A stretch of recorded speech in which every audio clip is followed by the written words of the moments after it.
Cambridge Practice Tests for IELTS 1 by Vanessa Jakeman and Claire McDowell. Published by Cambridge University Press, 1996. This recording is copyright. Cassette 1, Side 1. Practice Test 1. You will hear a number of different recordings, and you will have to answer questions on what you hear. There will be time for you to read the instructions and questions, and you will have a chance to check your work. All the recordings will be played once only. The test is in 4 sections. Write all your answers in the listening question booklet. At the end of the test, you will be given 10 minutes to transfer your answers to an answer sheet. Now turn to section 1 of your question booklet.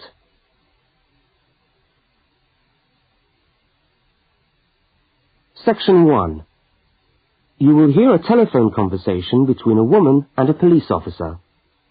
First, look at questions 1 to 5. For each of the questions, 4 alternatives are given. Decide which of the alternatives, A, B, C, or D, best fits what you hear on the tape, and circle the appropriate letter.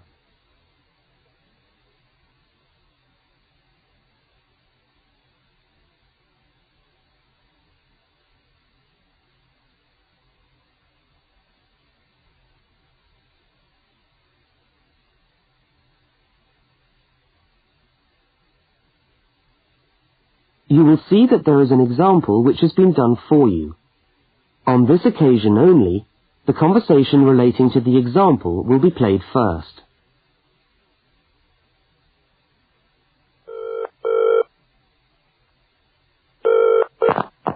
Good evening, City Police Station. Can I help you? Oh, hello. I'd like to report a stolen briefcase, please. Just a minute and I'll put you through. The woman says she wants to report a stolen briefcase, so A has been circled. Now we shall begin. You should answer the questions as you listen, because you will not hear the recording a second time. Now listen carefully to the first part of the conversation, and answer questions 1 to 5.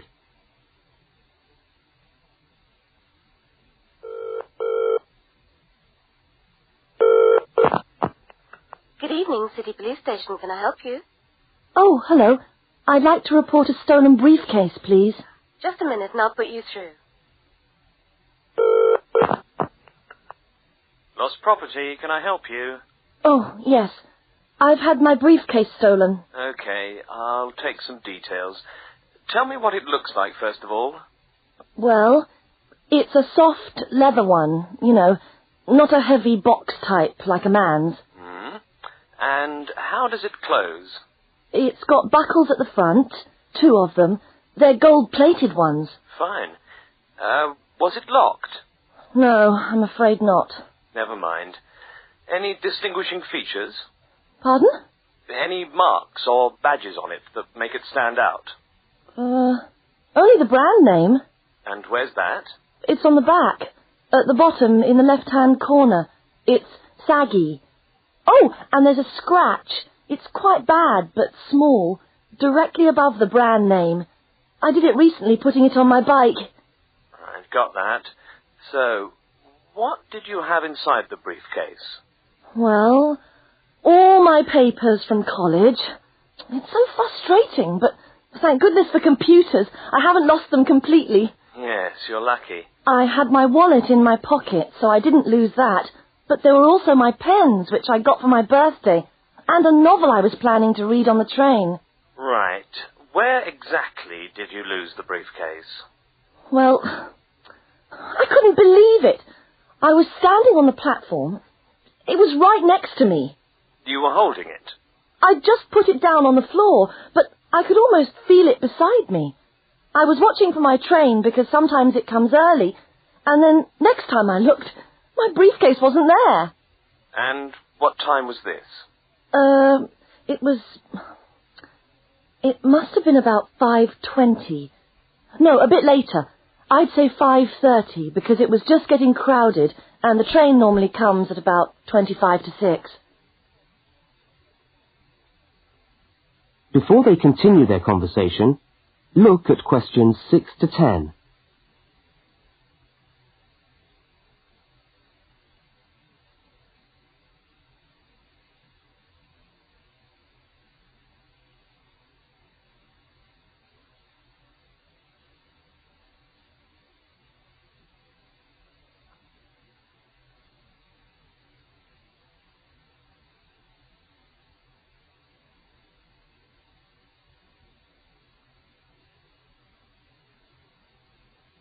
As you listen to the rest of the conversation, complete the form by filling in the numbered spaces 6 to 10. Right. If you'll just give me some personal details. Yes. What name is it? I'm Mary Prescott. Can you spell that? Yes, it's Prescott.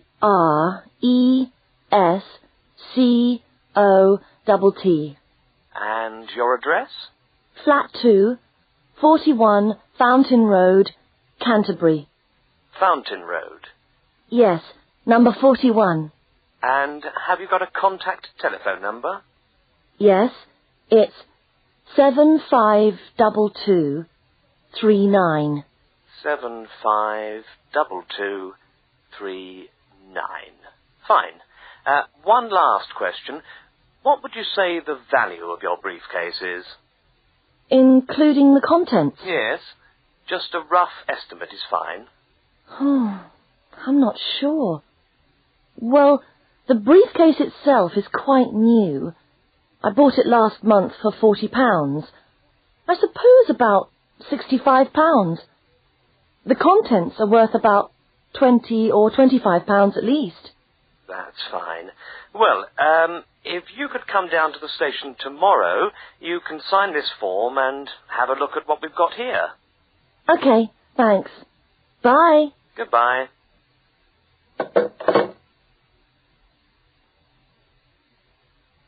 That is the end of section 1. You now have half a minute to check your answers.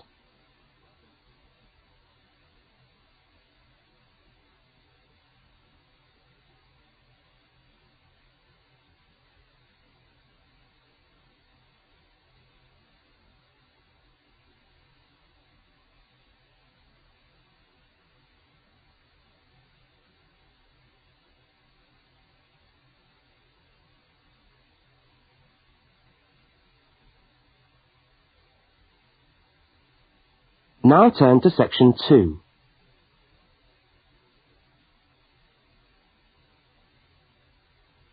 Section 2. You are going to hear a news report from an Australian radio program. First, you have some time to look at questions 11 to 13.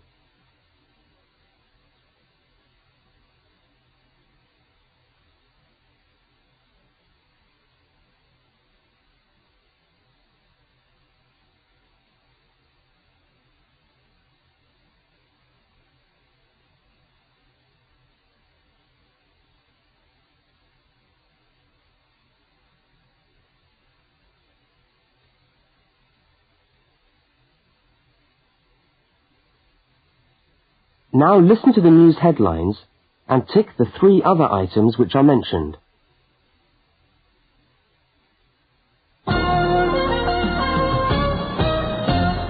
This is the 6 o'clock news for Tuesday, the 25th of November. And first, the headlines. The Prime Minister has promised to help the drought-stricken farmers in the northern part of the country who haven't seen rain for nearly 2 years.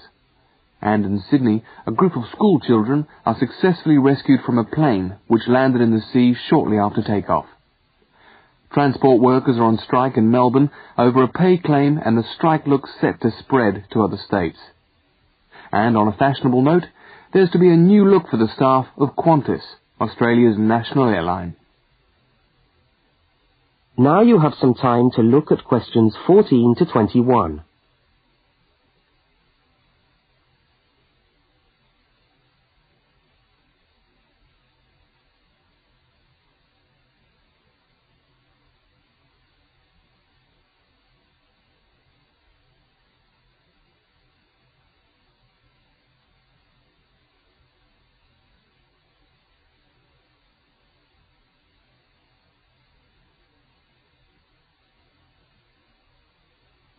As you listen to the rest of the news, complete the notes in the spaces provided. The Prime Minister has pledged today that he will make $250 million available to help the drought-stricken farmers who have not seen rain for years get through the next 5 years.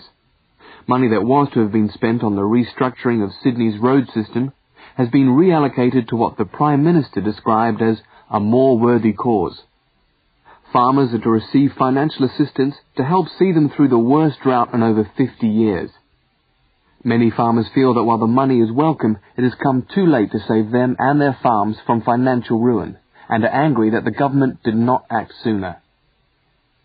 A group of school children who were travelling in a privately chartered aeroplane from Sydney to Queensland to take part in a musical concert found themselves swimming for the shore when their aeroplane had to land in the sea just 3 minutes after taking off from Sydney Airport. The pilot managed to bring the aircraft and its 50 passengers down safely in the calm waters of Botany Bay, where boats and pleasure craft were able to come to the rescue of the boys. The fact that it was a weekend meant that there were hundreds of boats in the bay enjoying the good weather, and this undoubtedly helped the rescue operation. "We owe our lives to the skill of the pilot," said one of the boys, but the pilot replied modestly that it was all part of a day's work. However, all their musical instruments were lost, and they never got to play at the concert. That is the end of section 2. You now have half a minute to check your answers.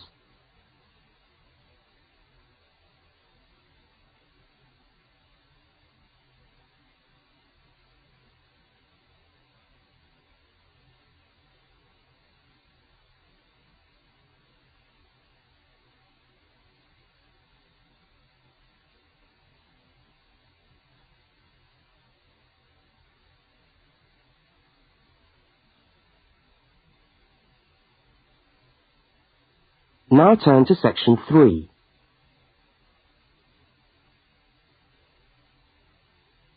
Section 3. In this section, you will hear a conversation between a university student and a university lecturer. Look at questions 22 to 25. For each of the questions, 4 alternatives are given. Decide which of the alternatives best fits what you hear on the tape and circle the appropriate letter.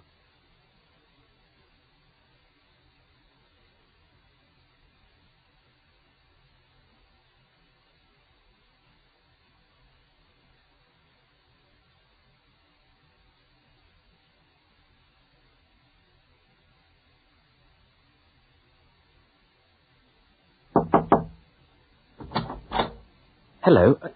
Can I come in? Oh, yes, come in. How can I help you? I was looking for the economics office. I've been all over the arts faculty building looking for it, but I could only find the School of Accounting and Economic History. Is this the right place? Yes, this is the School of Economics. Oh, good. I'm a new student, and I was wondering if someone could give me some information. Well, I might be able to help. I lecture on that program. What do you need to know? Oh, quite a few things, actually. Firstly, how many lectures a week do I have to attend? Well, the Economics 1 course is a double unit. So there are 2 lectures a week and 1 tutorial. Oh. The lectures are scheduled for Tuesday and Thursday. What time? Let me see. This information is all in the handout, which you should have received yesterday at the orientation meeting. Was there a meeting yesterday? I didn't know about that. No one mentioned... Yes, there was. But never mind. Now, lectures are at 4 in the afternoon. 4's a bit late. I've got a part-time job that starts at 4:30. Well, you can't be in 2 places at once, can you? And attendance at lectures is necessary. We expect at least 90% attendance at this university, you know. 90%? That's high. Do they enforce that rule? Yes, we do. We're pretty strict about it, actually. And what times have been set down for the tutorials? Do you have that information? That's a very well-attended course, so there's a number of tutorial times. Monday, Wednesday, and Friday, all at 9 o'clock. Yours will be allocated at the first lecture. Can't I choose the time? Maybe, maybe not. You'll have to talk to the lecturer on the course. Dr. Roberts is his name. Oh, okay. Now look at questions 26 to 31.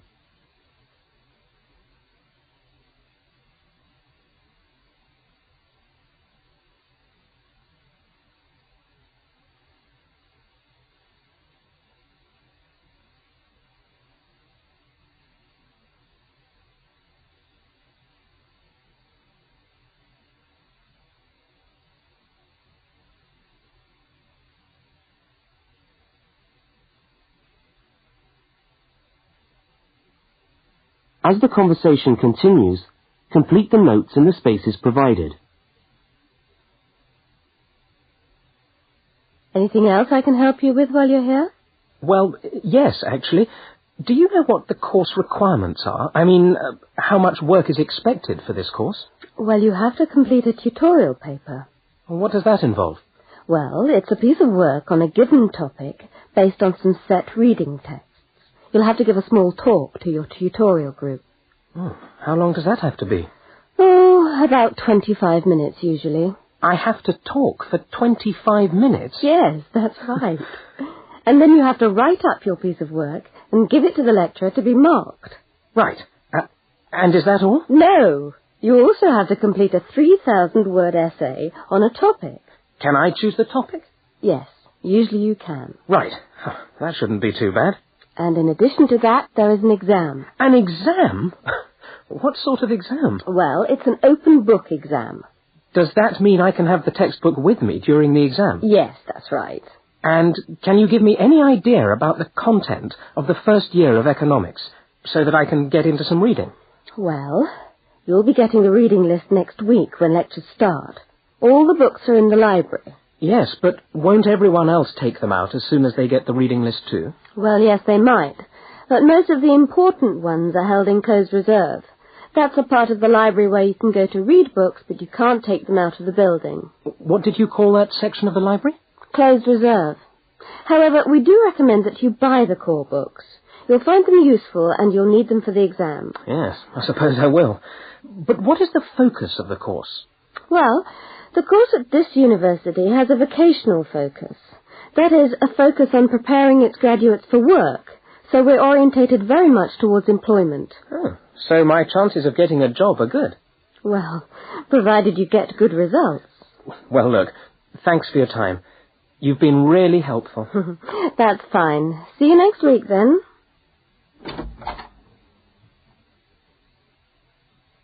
That is the end of section 3. You now have half a minute to check your answers.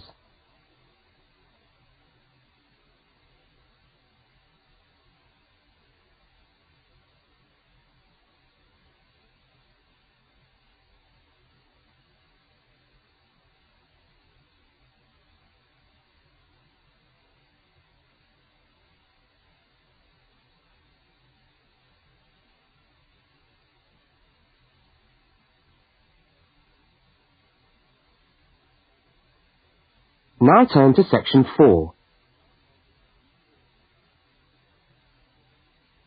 Section 4. You will hear a talk given by a university lecturer about the structure of the university. First, look at questions 32 to 36.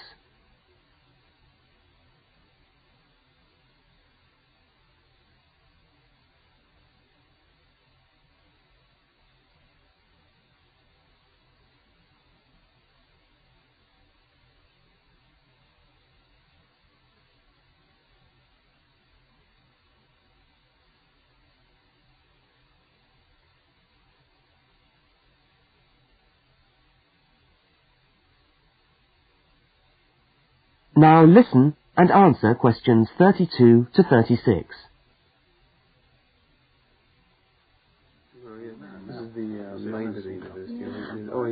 Good morning and welcome to the University of Westlands. My name is Marcia Mayhew and I'm the coordinator of the Bachelor of Social Science degree. This morning I'd like to tell you about the structure of the university and about some of the requirements of the degree that you're about to enter. The Bachelor of Social Science is in one faculty within the university. That is the faculty where I work, known as Arts and Social Sciences. Here on this campus we also have the faculties of architecture, law and science and technology, among others. It's important to know something about the structure of the faculty because as you go through your course, you may need to call on members of the staff to help you. At the top of the faculty, we have a dean, and below the dean, we have 3 divisions. Each division has a divisional head, and your degree is located in the Division of Social Sciences. Within each of the divisions, there are the departments, and each of these offers the different degrees. For instance, 2 of the departments which offer the major subjects for your award are sociology and psychology. Each has a departmental head, but for practical purposes, the people you are going to see the most of are myself as coordinator of the social sciences degree, and the actual lecturers who are teaching the subjects that you are taking. For instance, in the first semester, you'll be doing 4 subjects: psychology, sociology, history, and economics. If you have any problems or difficulties, not that I'm anticipating you will, but you never know, then you should go and see your lecturers. For instance, you may find that you can't meet a deadline for an essay, or perhaps you're having problems with attendance. These seem to be the 2 most common problems that students face.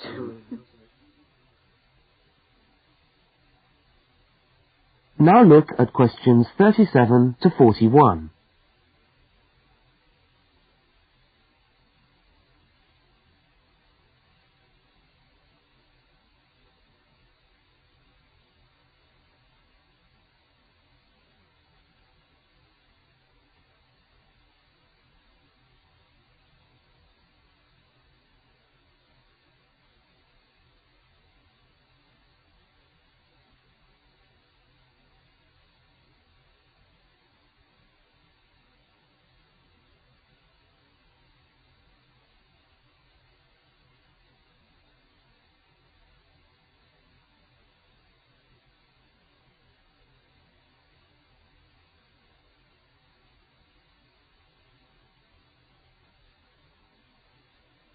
As you listen to the rest of the talk, answer the questions 37 to 41.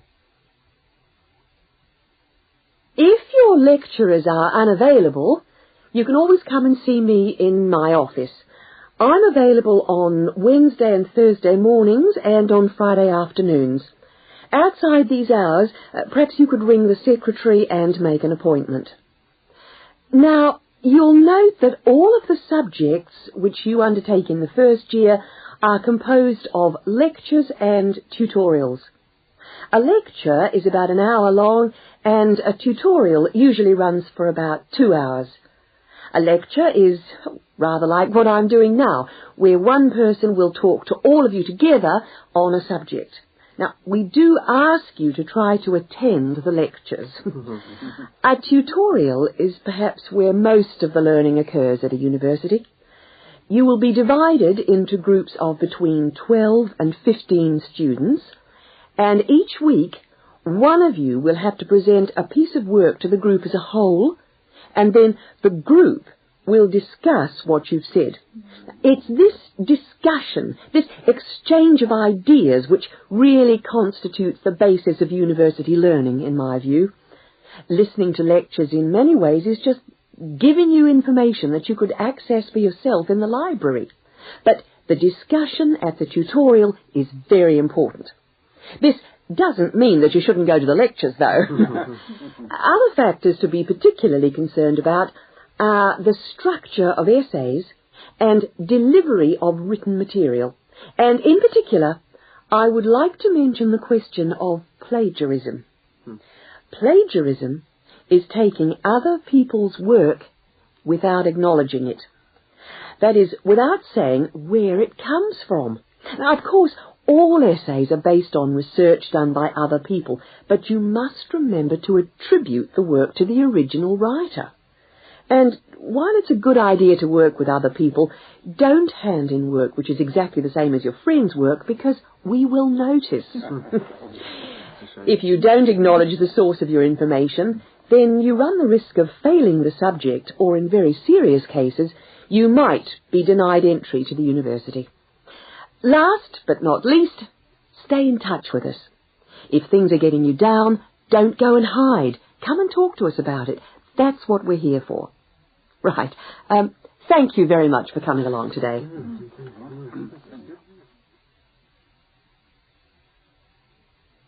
That is the end of section 4. You now have half a minute to check your answers.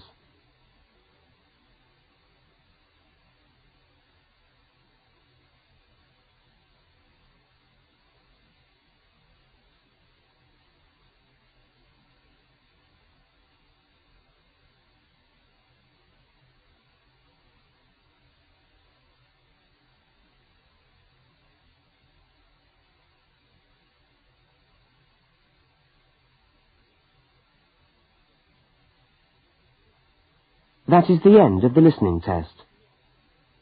You now have 10 minutes to transfer your answers to the listening answer sheet.